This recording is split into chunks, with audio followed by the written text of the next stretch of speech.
পুতুল ডায়েরি, ভালোবাসার কুড়ে ঘর, তোমার আমার কল্পনার রাজ্য।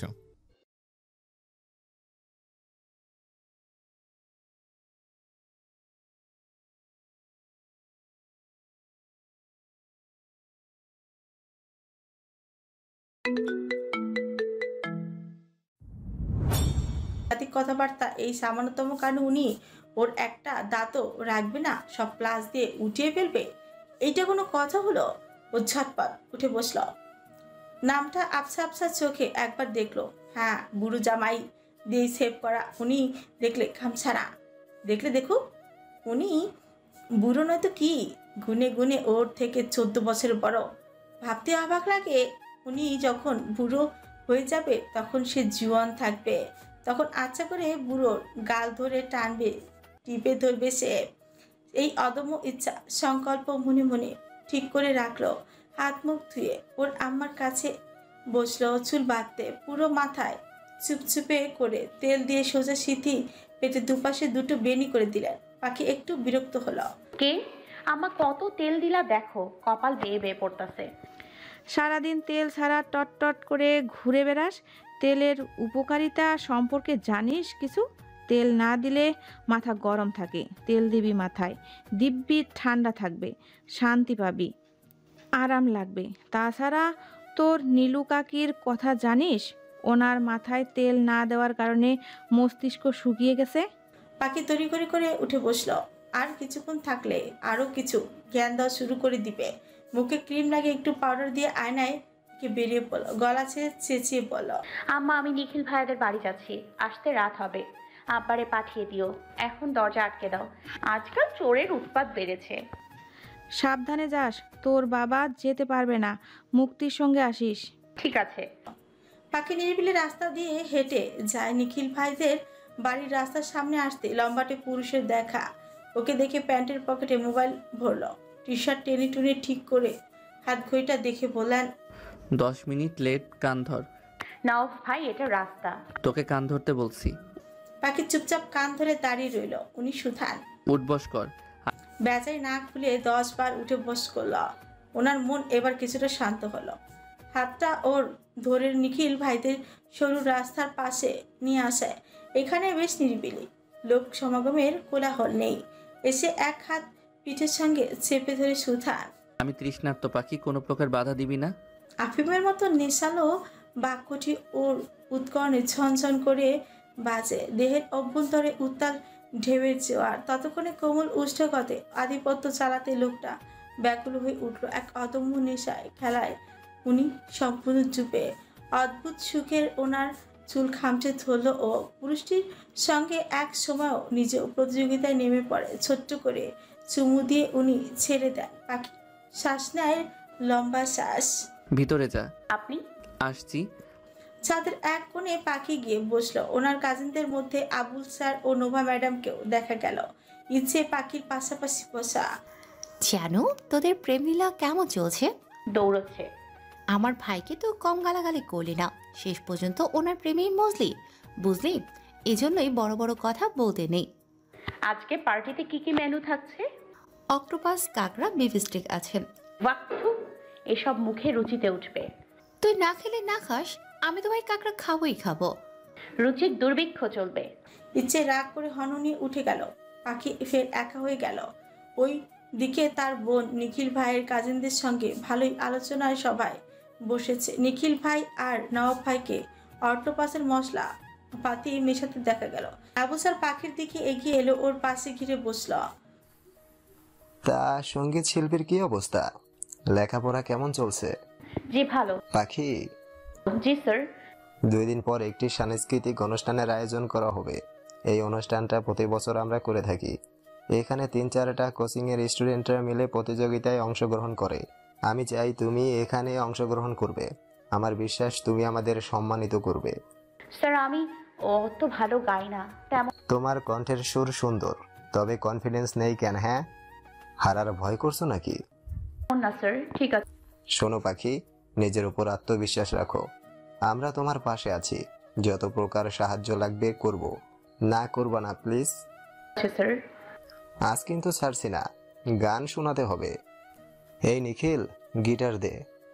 কাজের মধ্যে প্রচন্ড ক্ষিপ্ত হয়ে উঠল নিখিল। আবুল স্যার হো করে হাসলেন। সে একটু ঠান্ডা প্রকৃতির মানুষ, ঝগড়াঝাটি থেকে বেশ দূরে দূরে থাকেন, সহজে রাগে না, তবে তাদের বন্ধুদের কেমিস্ট্রি অসম্ভব সুন্দর। আবুল স্যার নিচে গিয়ে গিটার নিয়ে এলেন, ইশারায় নোভা ম্যাডামকে পাশে ডাকলেন। নোভা ম্যাডাম ওনার পাশে এসে বসলেন। দুজনে মিলে গিটারে টুংটাং শব্দের সুর তুলল। গান শেষে দুজনে হাসলেন। এবার পাখি তোমার পালা। হ্যাঁ, শুরু করো। পাখি বুক ফুলে দম ছাড়ে, গলা ছেড়ে চোখ দুটি বন্ধ করে রবীন্দ্রসঙ্গীত গাইতে শুরু করলো। ও হে কি করিলে বলো, পাইব তোমারে, রাখিব আখিতে আখিতে। গান শেষে সকলে মনোমুগ্ধতায় ছড়িয়ে গেল। দেহ প্রাণ জুড়ে সন্তুষ্টিতে আবেগে পুলকিত হলো। ফুর্তিতে হাত তালি দিল, কেউ কেউ মুখে আঙুল ভরে শীষ বাজিয়ে পার্টি জমজমাট করে তুলল। তোমার প্রতিভা দারুণ, অসাধারণ গানের গলা।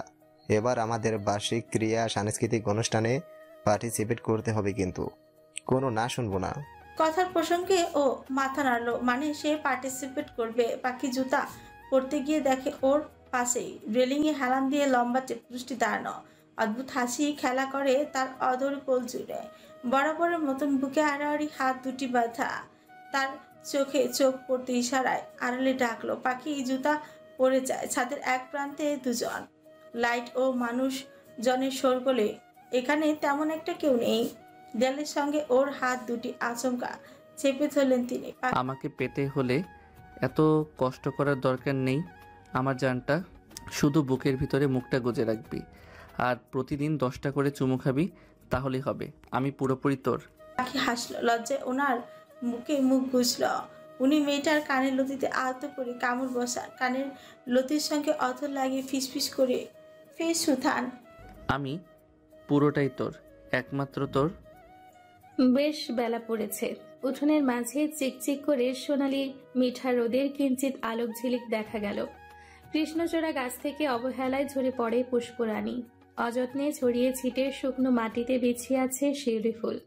বিন্দু বিন্দু শিশির কণা তার উপর জমতে দেখা যায়। সকাল সকাল রান্নাবান্নার পর্ব না চুকালেই নয়। পরবর্তীতে দেখা যাবে বেশ বেলা পড়ে গিয়েছে। তখন হাতে একদমই সময় থাকে না, খাবারে দেরি পড়ে যায়। দুপুর সময় মতন খাবার খেতে না পারলে মানিক মৃধার আবার পেট ব্যথা শুরু করে, তখন শরীর খারাপ হয়। সকালে সবারই মোটামুটি চা নাস্তার পর্ব শেষ হয়েছে। দুপুরে রান্না বসালেন কাজল রেখা। খুব জলদি রান্নার গোছগাছ করে পূর্ব প্রস্তুতি নিচ্ছিলেন। ইদানিং ভীষণ ব্যস্ত হয়ে পড়েছেন তিনি। সেলাইয়ের কাজে আগের মতন সময় দিতে পারেন না। পাকঘরে ঢুকলেন উনি। সেই মুহূর্তে লিখনে দেখা মিলল। আকস্মাৎ ছেলেটার আগমন। হাত ভর্তি বাজার নিয়ে সে মৃধা বাড়িতে উপস্থিত। কাজল রেখা ব্যস্ত হলেন। চুলোয় ডাল ভাত বসিয়ে দিয়ে পাখিকে রেখে গিয়েছেন চুলোর কাছে। মাটির চুলোয় ডাল ঠেলছে। উনি হাত মুছতে মুছতে সদর দরজায় উপস্থিত হন। নিখিলের 2 হাতে 2টো ব্যাগ, কানায় কানায় পূর্ণ বাজার সদাইতে। উনি চোখ রাঙালেন। কাহিনী কি রে? সকাল সকাল এত বাজার নিয়ে আমাদের বাড়িতে কি? জরুরি কথার কাম আছে, আগে পাকঘরে আসো তো। চিন্তিত মুখখানা ওনার, কৌতূহলে উদ্গ্রীব মন। নিখিলের পিছু পিছু উনি পাকঘরে যান। নিখিল প্যান্ট টেনে আরাম করে মোড়ার উপর বসল। এক এক করে ব্যাগে থাকা বাজারগুলি সব বের করে সাজাতে থাকে। পাখি হা করে দেখল, এত বাজার কেন ওদের বাড়িতে? ও নিষ্পাপ চোখে মুখে বড্ড কৌতূহল উৎকণ্ঠা। কাজল রেখা সামান্যতম বিরক্ত হলেন। এরে নিখিল্লা, এত বাজার সদাই কিসের? বলবি তো কিছু? বলছি খালা, ঘরে মেহমান আসবে। আমাদের বাড়ি থেকে বড় ফুপু, ছোট ফুপু, চাচাদের সঙ্গে বেশ কয়েকজন লোক মুখ থেকে দেখতে আসবে। সেজন্য তুই আমাদের না জানিয়ে বাজার করে নিয়ে আসবি? এসব মোটেও ভালো নয়, একদম ঠিক করিসনি। অতিথিরা শুনলে বিষয়টি দৃষ্টিকটু দেখাবে। দেখো খালা, অতিথি কারা? ওনারা আমাদের নিজেদেরই লোক তো, নাকি? আর আমি কে, তোমার ছেলে? এসব তো তুমি বলেছিলে। বলো তাহলে খরচ করা নিয়ে কোনো কথা তুলবা না। ওনারা জুম্মার নামাজ পড়ে চলে আসবে, তাই তাড়াতাড়ি বাজারটা দিয়ে গেলাম। কোনো রকম সাহায্য লাগলে বলো। বটি দাও, আমি মুরগি মাছ কেটে দিই। কাজল রেখা ওর কান টেনে ধরলেন। বড্ড কাজ দেখাচ্ছিস। কি ভেবেছিস আমরা এসব পারবো না? না, আজীবন বসে বসে খেয়েছি। আরে তা না বাপু, তোমাদের একটু সাহায্য করতে চাইলাম আর কি। যা করছিস অনেক। চা খাবি? চা দিব? না, মুক্তি কই? তোর নানা বাড়ি সকালে আসার কথা। দাঁড়া, ফোন করছি। আচ্ছা আমি যাই খালা, দোকানে কাজ ফেলে রেখে এসেছি। এই নিখিল, জি বলো। ওনারা আসবে কজন? সব মিলিয়ে 10-12 জন হতে পারে। আচ্ছা। কাজল রেখা পাকঘরে বসে পাখিকে ঘর সাজানো গোছানোর তাগাদা দিলেন। এ এক গুরুত্বপূর্ণ দায়িত্ব, অক্ষরে অক্ষরে পালন করা চাই। বেচারি 4টা বিছানার চাদর পেতে জানালার পর্দা পাল্টালো, টেবিলে ওয়ালক্লথ বিছিয়ে বই খাতা গোছগাছ করে নিল। এরপরে পুরো ঘর ঝাড়ু দিয়ে ফ্লোর মুছল। কাচের প্লেট, হাফ প্লেট, বাটি, গ্লাস, ট্রে, কাপ, পিরিচ বের করে পুকুর থেকে ধুয়ে এনে টেবিলে রেখে সর্বশেষ উঠোন সহ পুরো রাস্তা ঝাড়ু দিয়ে ফকফকা চকচকা পরিষ্কার করে ফের রান্নাঘরে ঢুকলো। ওর আমার সঙ্গে সঙ্গে কাজে সাহায্য করতে লাগলো। এর মধ্যে মুক্তি ও নানার সঙ্গে এসে হাজির। পবিত্র জুম্মা আজ। পুরুষেরা সকলেই ইতিমধ্যেই নামাজে চলে গিয়েছে। কাজল রেখা মুক্তিকে গোসলে পাঠিয়ে দিলেন। তিনি বসলেন পিঠা বানাতে, ফুল পিঠা। অতিথিরা আসবে আর পিঠা হবে না তা হবে না। এর মধ্যে রান্নার কাজও কমপ্লিট হয়ে এলো। তখন আন্দাজ 1:30টার মতো হবে। পাখি গিয়েছিল নিজের রুম গোছাতে। রুমে নাজেহাল দশা দেখে ও নিজের ঘুম পেয়ে বসল। রুমের পর্দা টেনে দিয়ে সে বিছানায় গা হেলিয়ে দিল। এত এত শান্তি লাগছিল দেহটা। অবসন্ন দুর্বলতায় চোখ দুটি সাময়িক সময়ের জন্য নিদ্রায় তলিয়ে গেল। সেই নিদ্রা একসময় এই গভীর নিদ্রায় পরিণত হয়।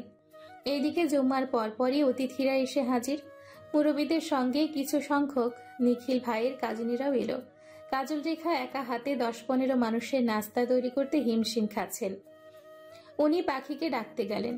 মুক্তিকে দিয়ে কাজ করানো যাবে না, তবুও মেয়েটা যা পারছে টুকটাক করছে। এদিকে ছোট মেয়েটার কোনো খবর নেই, সেই দুপুর থেকে লাপাত্তা। উনি দ্রুত ওর সন্ধানী রুমে ঢুকেন। দেখলেন ময়লাটে নোংরা কালিমাখা কাপড় নিয়ে মেয়েটা ঘুমিয়ে আছে। বিছানা সহ পুরো ঘর এলোমেলো। মেয়েটার ঘুমানোরও ঠিক ঠিকানা নেই। ওনার বড্ড মায়া হলো। আজ মেয়েটার উপর কাজের চাপ অনেক বেশি পড়ে গিয়েছে। মুক্তি ছিল না। ঘর গোছানো থেকে কালির যত হাঁড়ি পাতিল ধোয়া পোছার কাজ ছিল সব এক হাতে করেছে। মুখে নাকে এখনো কালি লেগে আছে, নগ্ন পা দুটিতে শুকনো মাটি লেগে। উনি আর ওকে ডাকলেন না। পুরো দুপুরটা ভরে কাজ করেছে বেচারি, এখন একটু ঘুমাক। রাতে ভাত খায়নি, সকালে 4 রুটি খেয়েছে না খাওয়ার মতন। উনি আর ডাকলেন না। শরীরে পাতলা কাঁথা ওর গায়ে দিয়ে দরজা চাপিয়ে বেরিয়ে গেলেন। স্বাধীন নিখিল হাতে হাতে করে সদর ঘরে নাস্তা নিচ্ছে, অতিথিদের দিচ্ছে। কথায় কথায় নিখিলের বড় ফুপু সালমা বেগম বললেন ওনারা আজ কাবিন করতে এসেছেন। এটা শোনার পর তো কাজল রেখার মাথায় হাত। বলা নেই কওয়া নেই হুট করে বলছে কাবিন করতে এসছে। মগের মুলুক পেয়েছে নাকি? সব জায়গায় খামখেয়ালি খাটবে না। ভাবলেন কটা কড়া কথা শুনিয়ে দিবেন। আগে পরিস্থিতি বুঝে নেওয়া যাক। নিখিলও জানতো না কাবিনের কথা, কেবল ওনারা ওর হবু বউকে দেখতে এসেছিল এতটুকুই জানতো সে। কিন্তু এর ভেতরে এত ঘুরিন্দা পাকাবে, অদ্ভুত কাণ্ড ঘটাবে ও জানতো না। জানলে নিশ্চয় মৃধা বাড়িতে ওনাদের আনতোই না। এখন পরিস্থিতি বিগড়ে যাওয়ার আগে অনুকূলে আনতে হবে, নয়তো তার খালা যেই লোক উনিও ছেড়ে দেওয়ার পাত্রী নন। দুই পক্ষের চাপাচাপিতে পরে ওদের বিয়েটা ভেস্তে না গেলেই সারছে। এই পরিস্থিতি একমাত্র একজনই নিয়ন্ত্রণে আনতে পারে। মাথায় একজনের নামই এলো, নওয়াব। হ্যাঁ, ওই পারবে একমাত্র মোকাবেলা করতে। দ্রুত সে নওয়াবকে কল করে বসলো। এই ছেলেটা এখনো আসেনি, কোথায় আছে কে জানে। ও আসলে ব্যাপারটা সামলানো যাবে, মিটমাটও হবে। মুরব্বীদের মুখে মুখে সে একদমই তর্ক করতে ও জড়াতে পারে না। এটা কেবল নওয়াফের দ্বারাই সম্ভব। শালায় এক পিস মালিক। এই বান্দা বুড়ো গুড়া কিচ্ছু মানে না। উচিত কথা মুখের ওপর ঠাস ঠাস করে বলে দিবে। এতে কার কি হলো তা দেখার বিষয় নেই। এজন্য সকলে ওকে একটু মান্যগণ্য করে বেশি। ওর চেয়ে ওর কথার ধার একটু বেশি। মারপিট তো করে উড়াধরা, তাই ওর কথাগুলিকে সকলে একটু বেশি গুরুত্ব দেয়। নওয়াবকে নিখিল ফোন করে বিষয়টি জানালো। সে বলল আসছে। মিনিট 10 পর ওনার দেখা মিলল। কালো প্যান্টের সঙ্গে ধূসর রঙের শার্ট পরনে, বড় বড় পা ফেলে বলিষ্ঠ দীর্ঘপেশী দেহটা নিয়ে সদর দরজা দিয়ে ভেতরে ঢুকে পড়েন। চেয়ার টেনে ওদের মুখোমুখি হয়ে বসে পড়েন। নওয়াফের সেজ চাচ্ছ জাহিদ তালুকদার নওয়াফকে এখানে দেখবে মোটেও আশা করেনি। কোনো রকম জ্ঞানজাম না পাকালেই হয়েছে। নওয়াফকে দেখে মানিক মৃধাও একটু স্বস্তি পেলেন। এই ছেলেটা আছে মানে এবার একটা মীমাংসায় আসা যাবে। হুটহাট করে তো বিয়ে শাদীর কাজ করা যায় না, তার জন্য নির্দিষ্ট সময় প্রয়োজন। নওয়াফ মুখে এক পিস আঙ্গুল পিষে চতুর্দিকে একবার দৃষ্টি ফেলে। না, পরিচিত মুখটি আশপাশ কোথাও নেই। বুক ফুলিয়ে লম্বা শ্বাস ছাড়েন। ওর বড় ফুপু সালমার দিকে তাকিয়ে সুধান, আপনারা নাকি আজ নিখিলের কাবিন করাতে চাচ্ছেন? হ্যাঁ বাবা, ঠিক শুনেছ। এক ঘরের মানুষ হয়েও আপনাদের মনোভাব বুঝি না। আচ্ছা, আপনাদের এত তারা কিসের বলুন তো? বিয়েটা কে করবে শুনি, নিখিল না আপনারা? নওয়াফের সেজ চাচু জাহিদ ধমকে উঠল। কর্কশ গলায় বলেন তিনি, তোমার সমস্যাটা কি? হ্যাঁ, সেটা বলো আগে। রিল্যাক্স চাচ্ছু, এত হাইপার হচ্ছ কেন? তোমাকে তো কিছু বলিনি। এখানে কথা হচ্ছে আমার আর ফুপির সঙ্গে, মাঝখানে তুমি ঢুকে পড়েছো কেন? পেঁচিয়ে কথা বলা আমার মোটেও পছন্দ নয়, তাই সরাসরি বলছি, নিখিল এই মুহূর্তে বিয়ের জন্য পুরোপুরি প্রস্তুত নয়। তাছাড়া মানিক চাচারও সময় চাই, মেয়ে বিয়ে দিবে বলে কথা। খরচাপাতির দরকার আছে, তাকে নির্দিষ্ট কিছু সংখ্যক সময় দেওয়া হোক। এই জন্য এইসব ছোট লোকের সঙ্গে আমি আত্মীয়তার সম্পর্ক জড়াতে চাইনি। আমার ভাইপুতের রুচি তো অকাল পড়েছে, তাই ভালো ভালো সম্বন্ধ রেখে উনার ভালো লাগলো সাধারণ সবজি বিক্রি করার মতো সাধারণ একজন চাষার মেয়েকে। ছি, কি বিদঘুটে রুচি। নওয়াফের তরতর করে আগত রাগটুকু বেড়ে গেল। সে আকস্মিক খ্যাপার সাপদের ন্যায় নড়ে চড়ে উঠল। দ্রুত চেয়ার ছেড়ে দাঁড়িয়ে পড়ল। তর্জনী আঙ্গুল তুলে মুখের ওপর শাসালো। মাইন্ড ইওর ল্যাঙ্গুয়েজ, ভাষা ঠিক করেন। নিজের অভদ্র অশ্লীল আচরণ দ্বারা বংশের নামটা কলুষিত করবেন না। আমার সিদ্ধান্ত আপনার পছন্দ না হলে দরজা খোলা আছে, বেরিয়ে যেতে পারেন। তুমি রীতিমতো আমাকে অপমান করছো। তাই নাকি? যদি মনে করে থাকেন অপমান করছি তাহলে বলবো হ্যাঁ করছি। নওয়াফ! চিৎকার করবেন না মিস্টার জাহিদ তালুকদার। আপনি আমার চোখের সামনে আর 1 মিনিট থাকলে অপমান কাকে বলে, কত প্রকার ও কি উদাহরণস্বরূপ দেখিয়ে দিব। রাগে গজগজ করতে করতে জাহিদ তালুকদার বেরিয়ে যেতে লাগলেন। রাগের হুলকো ছুটে তার অন্তর জোরে। মনে মনে ভাবলেন, তার মেজো ভাই কি একটা বাল পয়দা করছে, সকলকে জ্বালিয়ে মারছে। ওর নিয়ম মানতে হবে। ওই কোন বাল রে, ওর কথা শুনতে হবে। ওই 2 দিনের বালটার জন্য কতবার তার ব্যবসায় লস খেয়েছে। একবার শুধু সুযোগ পাক, দুনিয়া থেকে সরাতে দ্বিধাবোধ করবে না। উনি যাওয়ার পর নওয়াফ ইশারায় নিখিলকে ডাকলো। বিয়ে তোর, সিদ্ধান্ত যা নেওয়ার তুই নিবি। এখানে গুরুজন সকলেই আছেন, তাদের উপস্থিতি রেখে আমি বলছি, মুক্তির বার্ষিক পরীক্ষা শেষ হলেই ওর সঙ্গে আমার বিয়ে হবে। সকলের খাওয়া দাওয়ার ব্যবস্থা করা হলো। ইচ্ছে গিয়ে পাখির রুমে ঢুকলো। মূলত নওয়াফই ওকে পাঠিয়েছে। এসে দেখে এই বান্দা ঘরে অতিথি রেখে পড়ে পড়ে ঘুমোচ্ছে। এক হাত খাটের নিচে হেলিয়ে অবহেলায় পড়ে আছে। উস্কো খুস্কো চুলগুলি খাট ভেদ করে বাহিরে ঝুলে আছে। পাখির শরীর ঝাঁকিয়ে ইচ্ছে ডাকলো, পাখি, এই পাখি, আরে ওঠ না, দেখ কারা এসেছে। চোখ মুখ খিচিয়ে মাথা ধরে উঠে বসলো। ইচ্ছে ওর মুখখানা দেখে আতঙ্কে পিছিয়ে গেল। ওমা, তোর চোখের মুখের এই কি হাল? পুরাই শাবানা আন্টি হয়ে আছিস দেখছি। জানু, আমার মতন কাজ করলে তুইও সাভানা আন্টি না, শুধু কাজের বুয়া রহিমা আন্টিও হয়ে যেতিস। বুঝছি। এখন হাত মুখ ধুয়ে জলদি আয় সামনের ঘরে। না ভাই তোকে জয়লি তলব করেছেন। কতক্ষণ থেকে দেখে না বেচারা তার মনের মানুষটিকে। চিন্তায় চিন্তায় হার্ট অ্যাটাক করে ফেলবে তো। পাখি লজ্জায় মুখ লুকাতে ইচ্ছা করলো। ইচ্ছে ফিক করে একগাল হাসলো। হয়েছে, আর লজ্জা পেতে হবে না। ভাবি তো হয়েই গেলি, জলদি মিষ্টি খাওয়াবি। ভাবি মানে? ন্যাকা, জানিস না বুঝি? না ভাই তোকে বিয়ে করলে তুই আমার ভাবি হবি না, গাধি। পাখি হাঁপ ছেড়ে বাঁচল। বুকে হাত দিয়ে মুক্ত শ্বাস নিল। সে তো ধরেই নিয়েছিল ইচ্ছে বোধ হয় ওদের বিয়ের খবর জেনে গেছে। যাক, ভালোই হলো, জানলে সারা দিন মাথা খেত। আপাতত কাজের মেয়ে সকিনা অবস্থায় ওনার সামনে যাওয়া যাবে না। আগে গোসল করে তারপর যেতে হবে। ইচ্ছেকে বলল সে গোসল করে আসছে। পাখি পেছনের দরজা দিয়ে গিয়ে পুকুরে ঝাঁপিয়ে পড়ল। বড়ই শান্তি লাগছে। মাথায় শ্যাম্পু করে ঝটপট গোসল করে কলপাড়ে গিয়ে কাপড় পাল্টে নতুন একটি জর্জের 3 পিস পরে নিল। সালোয়ার আর জামা ব্ল্যাক, ওড়নাটা রেড কালার, দেখতে ভারী সুন্দর। উজ্জ্বল শ্যামবর্ণ দেহে চমৎকার মানিয়েছে, নজর কাড়া লাগছে দেখতে। সেটা পরিধান করেও ঘরে ঢুকলো। কাজল রেখা ওকে দেখে নুডলস আর এক গ্লাস লেবুর শরবত দিলেন।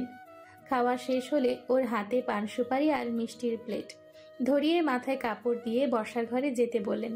পাখি বলল সে একটু আসছে। রুমে ঢুকে একটু হালকা পাতলা সাজগোজ করে নিল। চোখে মোটা করে কাজল ও ঠোঁটে নোট কালার লিপস্টিকের সঙ্গে স্নো পাউডার ঘষে নিল। চুলগুলি আঁচড়াতে গিয়ে দেখলো চুল থেকে কড়া শ্যাম্পুর ঘ্রাণ হুড়হুড় করে ঘ্রাণেন্দ্রিয়তে প্রবেশ করছে। ওর ভীষণ ভালো লাগলো। ঝরঝরা চুলগুলি হাত খোপা করে মাথায় ওড়না চাপিয়ে পান সুপারি আর মিষ্টির প্লেট নিয়ে সদর ঘরে ঢুকে পড়ল। সদর দরজায় প্রথমেই গুরুগম্ভীর লোকটাকে চোখে পড়ল। চোখে চোখ পড়তেই লোকটা মুচকি হাসল, যেন ধুধু মরুভূমির ভেতরে এক ফোঁটা জলের সন্ধান খুঁজে পেলেন সে। কি অদ্ভুত, ওই মুখটাতে যেন এক প্রকার জাদু লুকিয়ে আছে। এক পলক দেখলেই চিত্তাকর্ষক প্রশান্তির ছায়াতলে ডুবে যায়। সালাম দিয়ে সকলকে মিষ্টি দিল পাখি। সব শেষে নওয়াফকে মিষ্টি দিতে গেল। বেচারি ভীষণ মনোদ্বিধা নিয়ে হাঁসফাঁস করে, কখনো ওড়না টানে, কখনো জামা, যেন মুক্তিকে নয় স্বয়ং তাকে দেখতে এসছে। কড়া পারফিউমের ঘ্রাণে ওর নিজেকে মাতাল মাতাল লাগলো। এই মিষ্টি ঘ্রাণ তার অতি প্রিয়। ঘ্রাণেন্দ্রিয়ে আসলে হৃদয় জুড়ে প্রেম প্রেম অনুভূতি জাগ্রতে ভরে ওঠে। এক সাগর সুখে ভাসে তখন সে। নিখিল আর উনি পাশাপাশি বসা। পাখি ওনার হাতে মিষ্টির পিরিচ উঠিয়ে দিচ্ছিল। লোকটা মোহমুগ্ধের ন্যায় ওর হাতটা শক্ত করে চেপে ধরল। শুধালেন হাস্যবান ওষ্ঠাগত পিষে, এই মিষ্টিতে আমার পোষাবে না জান, এর চেয়ে কড়া ও স্পেশাল মিষ্টি চাই। কড়া স্পেশাল মিষ্টি কোথাও পাবো? পাবি পাবি, ভালো করে চতুর্দিকে খোঁজ। দূরও, এই মিষ্টির চেয়ে কড়া মিষ্টি হয় নাকি? হয় হয় সোনা। জিভ দিয়ে অধর ডুবালেন তিনি। অত্র পাশে সতর্কীকরণ চোরা দৃষ্টি ফেলে নির্লজ্জ চোখ দুটি নাচিয়ে নাচিয়ে ফের শুধালেন, তোর এই গোলাপি ওষ্ঠ দুটি এর চেয়ে ভীষণ কড়া মিষ্টি রে, যার কাছে পৃথিবীর সকল মিষ্টি ফেল। পাখি লজ্জায় মরিমরি অবস্থা, গাল দুটি রক্তিম হয়ে উঠল। একটু চোখ রাঙাতে চায়। কি সব বলছেন, সকলে শুনবে তো। লোকটা পাত্তা দিল না। গাছাড়া একসার ভাব তার, কণ্ঠনালীতে লাগামহীন কথাবার্তা। কে শুনবে? আশপাশ তো তুই আমি ছাড়া আর কেউ নেই। নিখিল খুখুক করে যক্ষা রোগীর মতন কেসে উঠল। নওয়াব ভ্রু কুঞ্চিত করে এক পলক ওর দিকে তাকিয়ে ফের পাখির সঙ্গে কথা বলতে মনোযোগী হয়ে পড়ল। এর মধ্যিখানে নিখিল ওদের কথার ভেতরে বলে উঠল, সে কি রে? এই তোর আমাকে গরু ছাগল মনে হয়? নওয়াব আমলে নিল না। সেই দ্বারা টান টান করে সোজা পা দুটি চেয়ারে উঠিয়ে বসল। লম্বা আলসে মিলিয়ে স্বভাবসুলভ কণ্ঠে বলল, তুই হলি দুধ ভাত। নিখিল ঠোঁট উল্টালো। আহাম্মকের মতন কতক্ষণ ফ্যাল ফ্যাল করে চেয়ে রইল। নির্বোধ ও অবিশ্বাস্য দৃষ্টিজোড়া ঘোর অপরিবর্তিত। বলল সে রয়ে শুয়ে, মীর জাফরের বংশধর, তোকে কত হেল্প করলাম, এর মধ্যে সব ভুলে গেলি? আর এখন আমি দুধ ভাত, তাই না? অভিশাপ পড়লো বুঝলি, বড় অভিশাপ। নওয়াব অধর কামড়ে খানিকটা আর চোখে হেসে নিল। মুখের কাঠামো ফের রাগি রাগি করে বলল, যা ভাগ শালা। তোর ডজনখানা আন্ডা বাচ্চা হোক, তোর সব চুল মাল টেনে টেনে ছিড়ুক, মলমূত্র করে তোর গা ভাসাক, প্যান্ট নষ্ট করুক, আমি এতগুলো সব অভিশাপ দিয়ে গেলাম তোকে, সব গুনে শুনে মনে রাখিস। ওদের ঝগড়াঝাটি দেখে পাখি খানিকটা বিভ্রান্তে গিয়ে পড়ল। সে কার পক্ষ নিবে ভেবে কুল কিনারা পেল না। তার ভেতরে নিখিলের এমন অদ্ভুত কথা শুনে সে ভিক করে হেসে দিল। হঠাৎ লোকটার দিকে নয়ন পড়ে। অমনি ইশারায় উনি উড়ন্ত কিস ছুড়ে মারল। লজ্জায় ওর কানাবতী রক্তিম হয়ে এলো। পুরো দেহ জুড়ে ভালো লাগার প্রজাপতিটা শিরশির করে হাওয়ায় ওকে উড়িয়ে দিল। ও অধর কামড়ে খানিকটা হেসে দ্রুত ছুটে পালালো। সিকান্দার মির্জা উঠোনের মাঝে বসে বসে পান চিবাচ্ছেন। পাখি গিয়ে ওনার পাশ ঘেঁষে বসল। কড়া জর্দার ঘ্রাণে বুড়োর গা ভর্তি। প্রতি উত্তরে পাখি সামান্য পরিমাণ হাসতে চেষ্টা করল। উনি ফের জিজ্ঞেস করেন, নাজ্জামের সঙ্গে বিবাহ জীবন কেমন কাটছে? নানাজান উনি কথায় কথায় শুধু ধমক ছড়ে। উফ, এটা তো ভালো কথা নয়, বেশ মন্দ কাজ। সামনে পড়ুক একবার, আচ্ছা করে বকি দিব। পাখি মনে মনে ভীষণ খুশি হন। আমাকে ধমক মারা এবার নানাজনের কাছে লোকটা আচ্ছা করে সাজতে হবে। তবে এই খুশি বেশিক্ষণ স্থায়ী হলো না। লম্বাটে লোকটাকে এইদিকে দপাদপ পা ফেলে আসতে দেখা গেল। অমনি পাখি হন্তদন্ত দ্রুত ছুটে পালালো। চেয়ারে বসতে বসতে বলেন তিনি, কি ব্যাপার বুড়ো, আমার বউ আমার বিরুদ্ধে তোমার কাছে কি কি নালিশ করলো শুনি? বেচারিকে একটু ধমক টমক কম মারলি তো পারো। ও এই ব্যাপার তাইলে? শুধু ধমক মারি সেটাই বললো আপনার নাতি? আরও কত কিছু যে দেইটেই সেটা বললো না কিছু? সেকান্দার মির্জা হো হো করে হেসে দিলেন। জোয়ান বয়সে ঠিক নওয়াজের মতন তিনি অতি সুদর্শন যুবক ছিলেন, তাই তো ছেলেটাকে ওনার এত পছন্দ মনে ধরে। পাখির জন্য ওর থেকে কাউকে ওনার বেস্ট মনে হয়নি, তাই তো কাজল রেখারও অপেক্ষা করলেন না, নিজে দাঁড়িয়ে থেকে নাতির বিয়ে দিলেন। হাসি থামিয়ে সাদা দাড়িগুলোতে হাত বোলাতে বোলাতে বললেন, রসিকতা ভালোই জানো। বিনিময়ে নওয়াব মুচকি হাসল, চট করে উঠে দাঁড়ায়। লম্বা আলসেমি দিয়ে হাতের আঙ্গুলগুলি কটমট করে ফোটাতে ফোটাতে সামনের দিকে অগ্রসর হলো। কোথায় যাচ্ছ? সারাদিন তো আপনার নাতিকে শুধু ধমকি দেই, ভাবলাম এখন একটা চুমুটুমু দিয়ে আসি গিয়ে। যাও যাও, বেচারির সঙ্গে চুটিয়ে প্রেম করো গিয়ে, এখনো তোমাদের প্রেম করার বয়স। বুড়ো হলে কি হবে, মনটা এখনো 25-এ পড়ে আছে। নওয়াফের কথার পরিপ্রেক্ষিতে সিকান্দার মির্জা ফের একগাল হাসলেন। গতকাল মানে রবিবার কোচিং থেকে বার্ষিক ক্রিয়া সাংস্কৃতিক অনুষ্ঠানের জন্য সবার নাম নেওয়া হয়েছে। পাখির নাম ছিল ওখানে। আজ সোমবার তালুকদার বাড়ির সামনে বিরাট বড় মাঠ, ওখানে অনুষ্ঠানের আয়োজন করা হয়েছে। আজ বিশেষ একজন শিল্পী আসবেন, যিনি আজকে সঙ্গীতের বিচারক হিসেবে থাকবেন। পাখির সঙ্গে আজ ওর আব্বাও এসছে, গার্জিয়ান হিসেবে উনি দাওয়াত পেয়েছে। নওয়াফকে দেখা গেল সামনের সারিতে, যেখানে বিচারকটা বসা, তাকে নৃত্যের বিচারক হিসেবে ঘোষণা করা হয়েছে। যারা প্রতিযোগিতায় অংশগ্রহণ করবে তাদের জন্য আলাদা রুম করা হলো। ওখানে সকলে বসে প্র্যাকটিস কিংবা রিয়েলাইজ করছে। কিছুক্ষণের মধ্যে অনুষ্ঠানের কার্যক্রম শুরু হলো। 4-5 জনের পর পাখি ডাক এলো। ভয়ে আছে, একটু বেশি নার্ভাস ফিল করছে। স্টেজে উঠে গম্ভীর মুখটা সবার প্রথমে চোখে পড়ল। চোখের ইশারায় বোঝালেন উনি, ভয় নেই, আমি আছি, শুরু করো। এই প্রথম মিউজিকের তালে তালে সে গান গাইবে, ভয় তো পাওয়ারই কথা। যদিও গতকাল রাতে তারা যথেষ্ট রিহার্সাল করেছে, তবুও কিঞ্চিত ভয় টেনশন তো হচ্ছেই। ভেতরটা ভয়ে জুবুথুবু অবস্থা, তবুও ওপরে ওপরে শক্ত খোলসে ঢাকা। খুব সাধারণ একটি গান, যেখানে লুকিয়ে আছে হাজারো পিতা মাতার বুক ভরা কষ্ট আর্তনাদ, যা কাউকে বোঝানো বা বলা যায় না।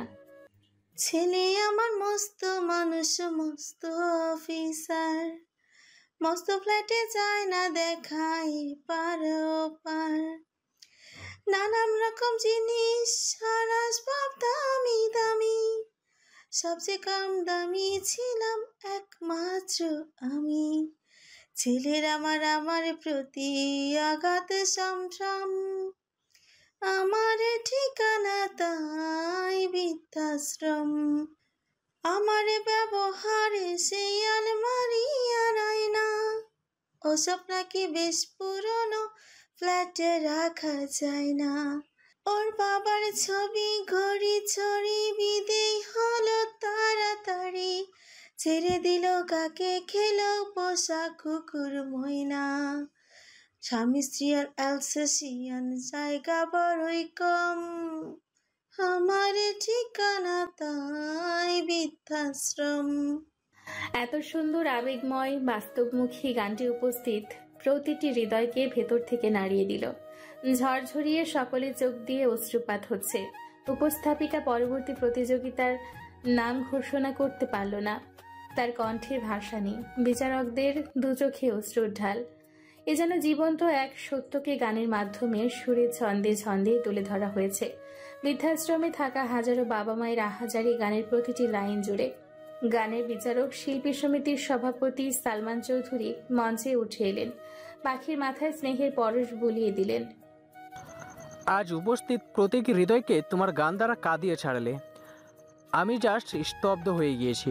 এতটুকু একটা বাচ্চা মেয়ে কি করে এত সুন্দর চমৎকার একটা পারফরমেন্স করলো, বিলিভ মি। কল্পনা করতেও পারেনি এমন একজন প্রতিভাপূর্ণ শিল্পী এখানে এসে মঞ্চে পাবো। সত্যি অসাধারণের মধ্যে যদি অসাধারণত্ব থেকে থাকে ঠিক তাই হয়েছে। ধন্যবাদ স্যার।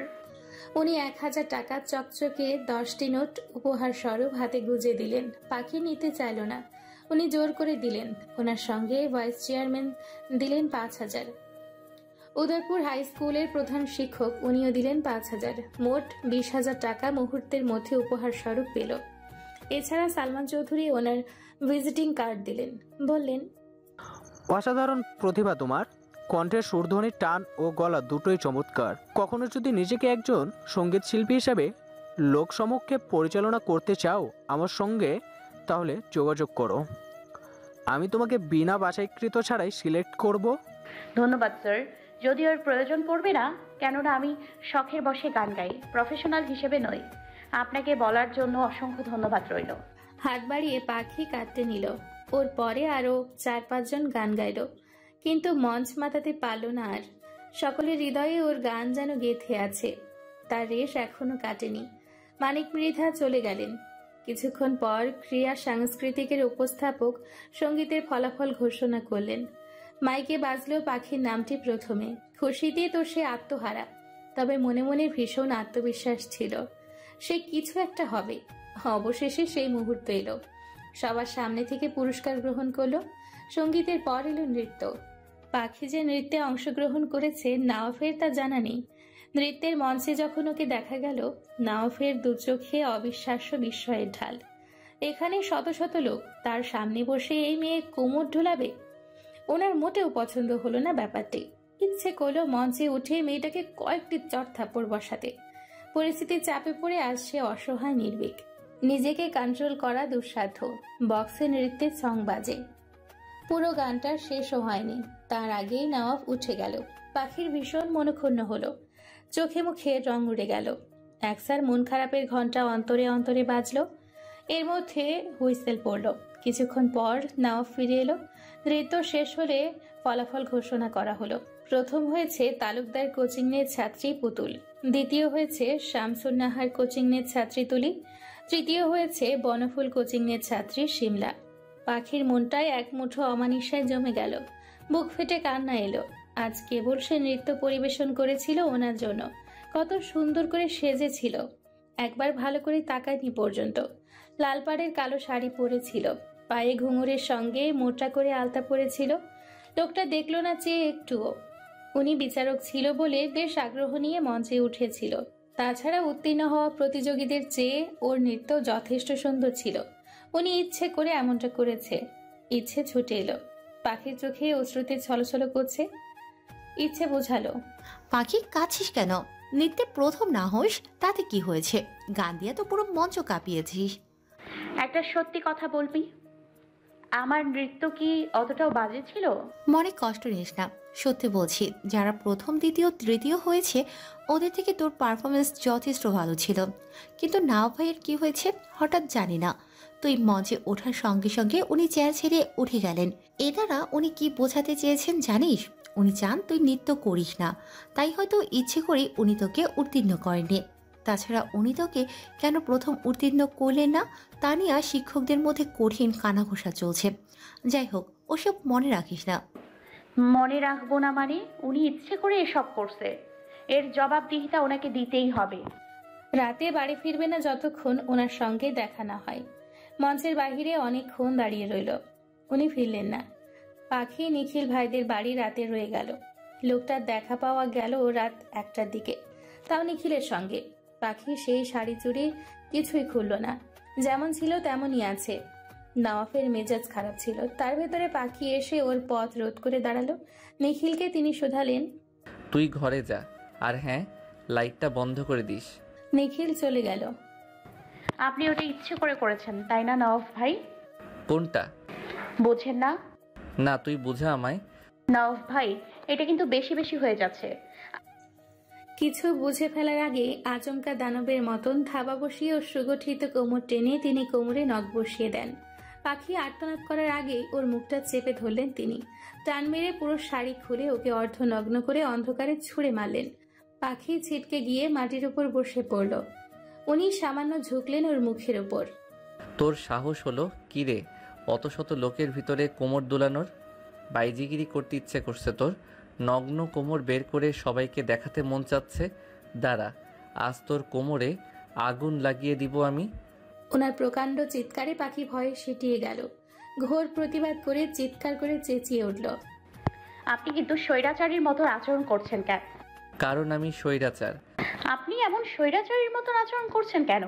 সব জিনিসেই আপনার জোর জুলুম মতন করতে হবে। আমার কি বাক স্বাধীনতা নেই? আপনি সেসব কেড়ে নিতে পারেন না।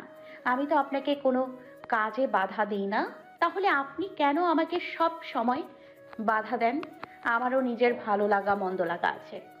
অতগুলো লোকের মধ্যে নিজেকে নাচনেওয়ালি হিসেবে পরিচয় দিয়ে নিজের স্বাধীনতা দাবি করছিস। আগে যা করেছিস করেছিস, এখন তুই আমার স্ত্রী।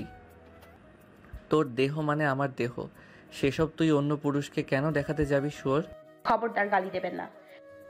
উনি হিংস্র সাপদের মতন ছুটে এসে ওর গালে চাপা চেপে ধরলেন। গালি দিলে কি করবি তুই? ওনার মুখের ওপর পাখি থুথু ছুঁড়ে মারল। লোকটা পুরাই আহামুখ হয়ে বসল। এসব অসভ্য আচরণ ওর কাছ থেকে উনি মোটেও আশা করেননি। এসব কি করছিস? একদম ঠিক করছি, একদম ঠিক করছি।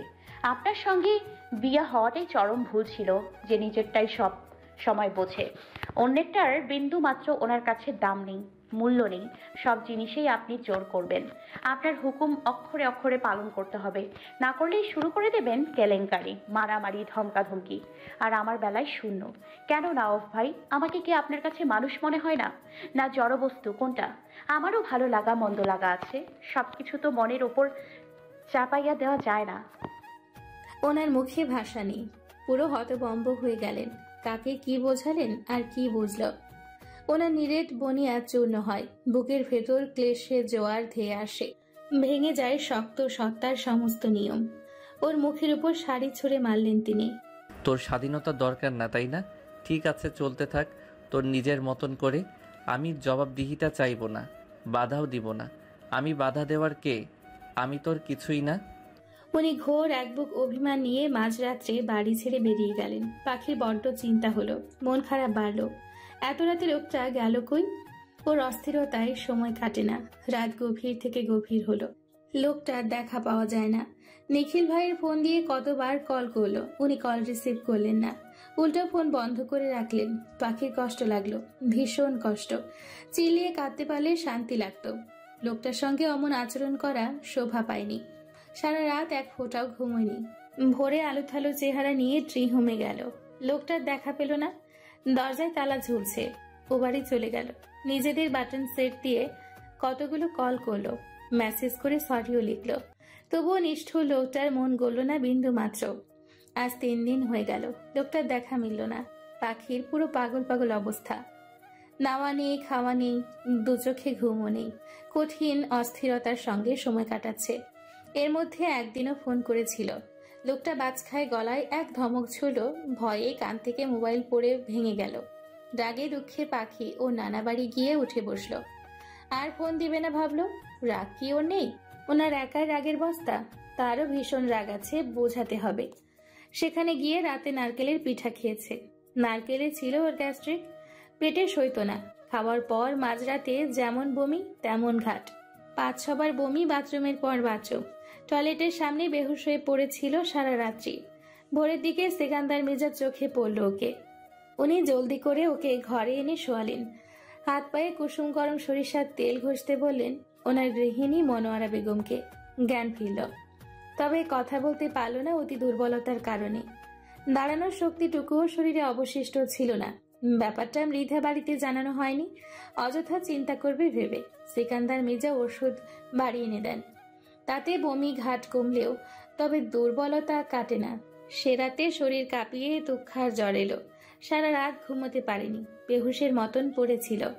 সকালের দিকে সেকান্দার মির্জা ডাক্তার ডেকে নিয়ে এলেন। ডাক্তার ওষুধপত্র দিয়ে একটা দুর্বলতা কাটানো স্যালাইন দিয়ে গেলেন। ও নানু ওর মাথায় পানি ঢালছে। খুব সকালে মৃধা বাড়িতে খবর দেওয়া হয়েছে। ইতিমধ্যে স্বাধীন আর মানিক মৃধা এসে পড়লেন। মেয়ের পাশে বসে মাথায় হাত রাখলেন তিনি। এখন কেমন লাগছে মা? ভালো আব্বা, তুমি কখন আসলা? বেশিক্ষণ হয়নি, মিনিট 5 হবে। তাড়াতাড়ি সুস্থ হন আম্মা, বাড়ি যেতে হবে তো। পাখি পাখি ওর আব্বার কোলে মুখ গুজে রাখলো। নিষ্ঠুর লোক, একটা বারোর খোঁজ খবর পর্যন্ত নিল না। ও আর যাবে না লোকটার কাছে। থাকুক উনি ওনার রাগ অভিমান নিয়ে। ও অসুস্থ, একবার খোঁজ নিল না পর্যন্ত। আবার ভালোবাসা দেখাতে আসে। তখন মধ্য দুপুর। পাখি গভীর ঘুমে তলিয়ে। ওর মুখের উপর ঝুঁকে আছে সুপরিচিত একটি মুখ। দু চোখে তার শত শত বছরের যেন তৃষ্ণা। উৎকণ্ঠের নিকট মুখ নিয়ে ডাকেন, কলিজা। পিনপিন করে পাখি চাইল। চোখের সামনে সুদীর্ঘ দেহের পুরুষটিকে দেখে জর্বহিত দেহ নিয়ে মুখ ঘুরিয়ে নিল। চোখ দুটিতে ঘোর অভিমান, অভিযোগ। অশ্রু জলে টলমল করছে। যে কোনো সময় বাঁধ ভেঙে গড়াতে পারে। ওর মুখটা ওনার দিকে ফিরিয়ে নেন উনি। পাখি ঝরঝর করে চোখের পানি ছেড়ে দিল। উনি সযত্নে ও চোখের পানি মুছেন। কাঁদছিস কেন? হ্যাঁ, এসেছি তো আমি। কেন এসেছেন? আপনার রাগ অহংকার নিয়ে থাকেন। তাই? তাহলে আমি চলে যাই? স্বার্থপর লোক। উনি কোনো সুযোগ দিলেন না। বিছানার উপর গিয়ে চিত হয়ে শুয়ে পড়লেন। পাখির দেহটা টেনে মস্ত বড় বুকের ওপর নিয়ে নেন। মেয়েটা অভিমানী মুখটা নিয়ে হু হু করে কেঁদে ওনার বুক ভাসায়। উনি ধমক ছুড়েন, আর এক ফোঁটা জল ফেলবি তো থাপড়িয়ে দাঁত ফেলে দিব। পাখি উঠে বসলো। ওনার কাছ থেকে উঠে গিয়ে ওর মামির একটি রুম আছে খালি। উনি এখন ওনার বাবার বাড়ি। সেই রুমের দরজা আটকে শুয়ে পড়ল গিয়ে। নওয়াব হতাশ হয়। এ কেমন নারী! না নিজে বুঝে, না ওকে বুঝতে দেয়। সে হনহনিয়ে বেরিয়ে যায়। এরপরে চলে যায় বেশ কিছুদিন। পাখি সুস্থ হয়। তবে লোকটার দেখা পাওয়া এখন যেন অমাবস্যার চাঁদ হয়ে দাঁড়িয়েছে। ও সেদিন বিকেলের দিকে ট্রি হোমে গিয়ে হাজির। ভাগ্যক্রমে দরজা খোলা পেল। খোলা দরজা দিয়ে রুমে ঢুকে পড়ল। লোকটা তখন অর্ধনগ্ন হয়ে ল্যাপটপ টিপতে ব্যস্ত ছিল। পাখি সোজা গিয়ে ওনাকে আষ্টে পৃষ্ঠে জড়িয়ে ধরল। লোকটা ছাড়িয়ে নিল। শক্ত আদলে ল্যাপটপ টাইপিং করতে করতে শুধালেন, সরি, কে আপনি? কাকে চান? কি আশ্চর্য লোক! নিজের বউকে পর্যন্ত না চেনার ভান করছে। স্মৃতিশক্তি লোপ পেয়েছে নাকি? পাখি কিছু বলল না। ওনার আলমারি থেকে একটি টি শার্ট বের করে পরে নিয়ে ওনার মুখের সামনে দেখালো। দেখেন তো আমায় কেমন দেখায়। উনি পাখির দিকে তাকালেন না পর্যন্ত। উল্টা মুখে ফের ধমকালেন, দুঃখিত, আপনাকে চিনতে পারলাম না। অপরিচিত কারো হোমে ঢোকা সম্পূর্ণ নিষেধ, জানেন না বুঝি এটা? তাছাড়া আমার টি শার্ট পরছেন কেন? এখনই খুলুন, নয়তো খুব খারাপ হবে। পাখির মনটা নিমিষের মধ্যেই গম্ভীর হয়ে এলো। মনে ভীষণ আঘাত লাগলো। ও ঝাঁপিয়ে পড়লো ওনার শক্তপোক্ত বুকটায়। অতঃপর হু হু করে ডুকরে কেঁদে উঠল। ক্রন্দনরত মুখটা নিয়ে শুধালো, সামান্য রেগে গিয়ে দুটো কড়া কথা শুনিয়েছি, তাতে আপনি আমার উপর থেকে মুখ ঘুরিয়ে নিচ্ছেন। পাষাণ্ড নিষ্ঠুর লোক। মেয়েটা অধর ভেঙে হু হু করে ফের কেঁদে ফেলল। আবেগ কন্ট্রোল করতে পারল না। নিজের কষ্টগুলির অনুযোগ অভিমানে ঝুড়ি নিয়ে বসেছে যেন আজ। ও জানগো, প্লিজ ক্ষমা কইরা দাও। তুমি যা বলবো আমি সব শুনবো, আর অমান্য করব না। প্লিজ আমায় কষ্ট দিও না সোনা। আমার থেকে মুখ ঘুরিয়ে নিও না। আমার খুব কষ্ট হচ্ছে জান, খুব কষ্ট হচ্ছে। কলিজাটা ছিঁড়ে যাচ্ছে যন্ত্রণায়। তোমাকে ছাড়া দম বন্ধ হয়ে আসে। আমার কষ্টগুলিকে তুমি উপলব্ধি করতে পারো না? দেখো না তোমার কলিজাটা ভালো নেই, সে মরে যাচ্ছে। কান্নার সঙ্গে সঙ্গে হেঁচকি উঠে গেল ওর। চোখ দুটি ফুলে একাকার। নাকের পানি চোখের পানি এক হয়ে ঝরছে। ওনার শক্ত হৃদয়টা তৎক্ষণাৎ শান্ত নদীর স্রোতের মতো শীতল হয়ে এলো। পুরোপুরি নরম হলেন। উনি ওর আদর উঁচু করে তুললেন। কান্না বন্ধ করো। আই এম সরি জান। ইজ ওকে আমার জানটা। খুব ওকে খাটের ওপর নিয়ে গিয়ে শুয়ে দেন। মেয়েটার ঢোলা টি শার্টের ভেতরে নিজেও ঢুকে যান। মুহূর্তের মধ্যে দুটো দেহ একসঙ্গে মিলেমিশে এক সুতোয় গেঁথে রয়। কিশোরীর মন প্রাণ জুড়ে অবাধ্য অনুভূতির জোয়ার। নব্য যৌবনে থই থই করা অঙ্গগুলি ওনার দেহের নিচে পিষে একাকার। কিশোরীর গাল স্লাইড করেন তিনি। বেশি কষ্ট দিয়ে ফেলেছি জান। অনেক। ভালোবাসা দিয়ে পুষিয়ে দিলে হবে। ওর বদনখানি তার শুষ্ক রুষ্ট ওষ্ঠাগতে চেপে ধরেন।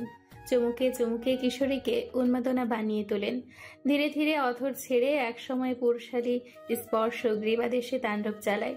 গ্রীবাদেশের নিচাংশে ঠিক মেলি নেশায় উন্মাদনা চালাতে পৌরস্য শক্তি পুরোপুরি উদ্রেক হয়ে পড়ছে। তীব্র গভীর করে ছুতে ছটফটিয়ে ওঠেন। ঘন ঘন ভারী ভারী শ্বাস পড়ে অন্ধকার রুম জুড়ে। তীব্র আকাঙ্ক্ষায় হাঁসফাঁস করেন। কিশোরী পুরোপুরি পুরুষটির অধীনে কবজা। মেয়েলি অঙ্গ প্রত্যঙ্গগুলি পুরোপুরি নেতিয়ে, বক্ষস্থলের ওঠানামা করা কম্পিত কোমল অঙ্গগুলির গতিপন্থী ওনাকে মাতালের ন্যায় টানে। গভীরতম থেকে গভীর স্পর্শ করতে অগ্রসর হয়। ঘোর লাগা কণ্ঠে ডাকেন তিনি, কলিজা। চলবে। পাখি খানিকটা লজ্জা পেল। নরম ওড়না দিয়ে মুখ ঢেকে বলল, দৌড়াবে। অনুমতি পেতেই উনি কিশোরের রন্ধ্রে রন্ধ্রে আধিপত্য চালাতে মরিয়া হয়ে উঠে পড়ে লাগেন। দীর্ঘ পেশি ভারী দেহটার ভার পুরোপুরি কোমল দেহটার উপর ছেড়ে দেন। রাত কটা তা জানা নেই। পুরো রুম জুড়ে দুটি দেহের ঘন ঘন নিঃশ্বাসের শব্দ পাওয়া যায়। বাহিরে নিস্তব্ধতা, এক ফালি চাঁদের আলোক এসে ওদের দেহের উপর পড়ে। এক স্বর্গীয় সন্ধির শেষে উনি কিশোরীর ললাটে চুমুখে বুকের ভেতরে কোমল দেহটা নিয়ে কিছুক্ষণ শুয়ে থাকেন।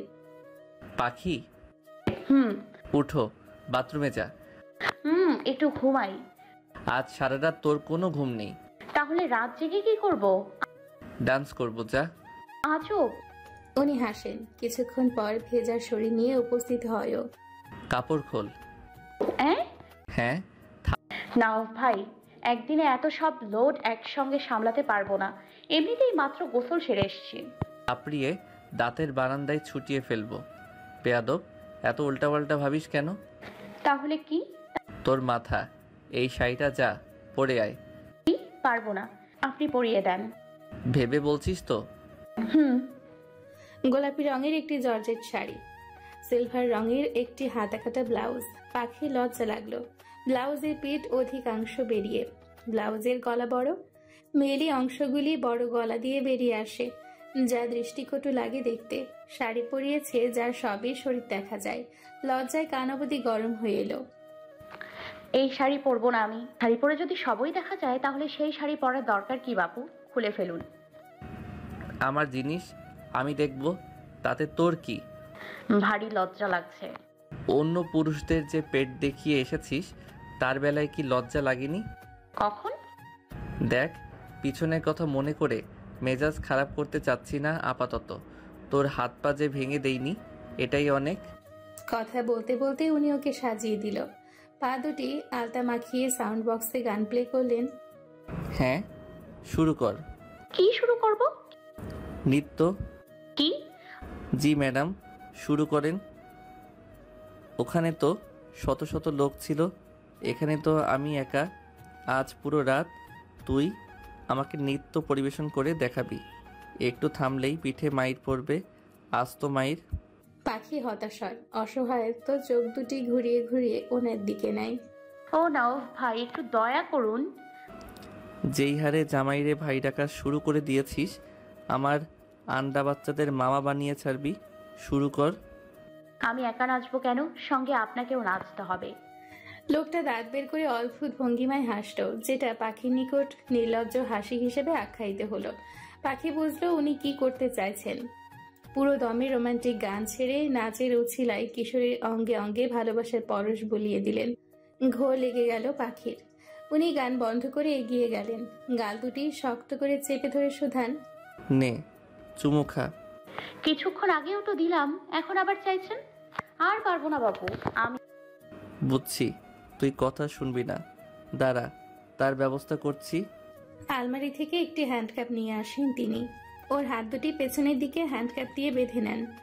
এরপরে গাল দুটি টেনে চুলের গোছাটা শক্ত করে চেপে ধরে এক স্বর্গীয় সুখে নিমজ্জিত হন। সুধা পানে ব্যাকুল হয়ে পড়েন। ছেড়ে ছেড়ে অমৃত সুধা পান করেন তিনি। মিনিট 10 পর ছেড়ে দেন। ললাটের সঙ্গে ললাট লাগিয়ে পরপর ঘন ঘন শ্বাস ফেলেন। অধর কামড়ে মুচকি হাসেন। ভালোবাসি কলিজা। আমিও কি ভালোবাসি, অনেক অনেক, এতগুলা ভালোবাসি আমার সুদর্শন পুরুষটাকে। উনি হৃদয়ের মাঝে জড়িয়ে নেন প্রিয় নারীটিকে।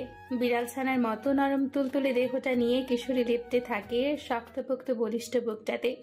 এক অদ্ভুত সুখের দৃষ্টি দুটি বন্ধ করে নেন উনি। ফিসফিস করে উৎকর্ণের কাছে বদনখানি নিয়ে বলেন, তোকে বুকের মাঝে জড়িয়ে ধরে রাখার যে একটা প্রশান্তি, এমন প্রশান্তি পৃথিবীর কোথাও নেই রে পাখি, নেই।